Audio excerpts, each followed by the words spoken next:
I'm now with David Montgomery on the Buckler Register stand.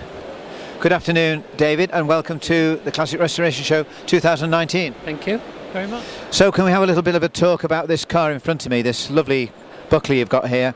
Again, a one-off. Yes. Well, certainly the bodywork is one-off. The chassis is a 90, so called because it could do 90 miles an hour with a mildly tuned forward side valve engine. The body is by Morris Gom, or Morris Gom's company, and they used bucks for two 1958 cars, the AC Le Mans car and the Torgero Jaguar, and I think Morris improvised in the middle section. Yeah. I've owned the car since 1971. Really? And when I bought it, it had been in store for 7 years. The previous owner using it just for 3 years. I've still got the tax disc from 1963, 64. Yeah. And so it hasn't been on the road. I've driven it recently on a private road, Right. but it's not been out on the ordinary roads. But it is taxed now and insured, Yes. so hopefully it'll be out in a couple of months' time. Yeah. So it's finished now? Virtually finished, Yeah. yeah. There's still a few little odd jobs Yeah, to do, but it's practically there.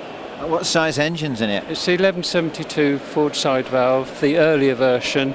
The car that you saw earlier has got the 100E engine, the later version, but same capacity, 1172. I have got an overhead valve conversion to go on it with twin carbs, but that's part of the development program for it. And what does it handle like? Well, I've other than driving it on a private road, on a straight road, I don't know. But traditionally, the 90 is a really good chassis. It was probably the most successful design on race circuits. Very stable. Yes. So, what's been the hardest job on it? I wasn't very happy with the interior panels. I think perhaps they got the apprentice to do those. They were small pieces joined together. So I thought, well, I'll have a go at doing a better job than that. And I'm quite pleased how it's turned out. I built the engine. I've rebuilt the rear axle. The only thing I haven't touched is the gearbox, and the gearbox has a Buckler close ratio gears in it. But some things I've had to do twice, testing my own ability. But initially it was there's always been more important things to do, like decorating the house and doing the garden, etc. But no, since I've stopped work, I've been able to spend much more time on it and to get it to the state you see today.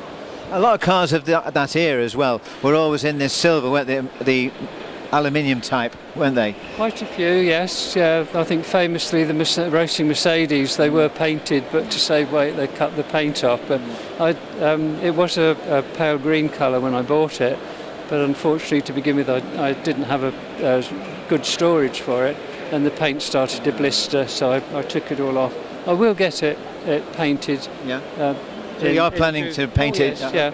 And I think a light blue, like the Frog Eye Sprite blue, Speedwell blue. There's one in the show. I think I'll do that. I'd like to have some better seats put in, and I think that'll be it. Well, I think the seats were more for racing rather than luxury, weren't they? Yes, yeah.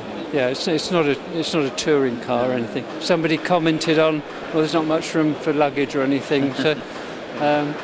Just about get the side screen. It's got a hood. Just about get the side screens and the hood in the back, and perhaps a soft hold all. And that's it.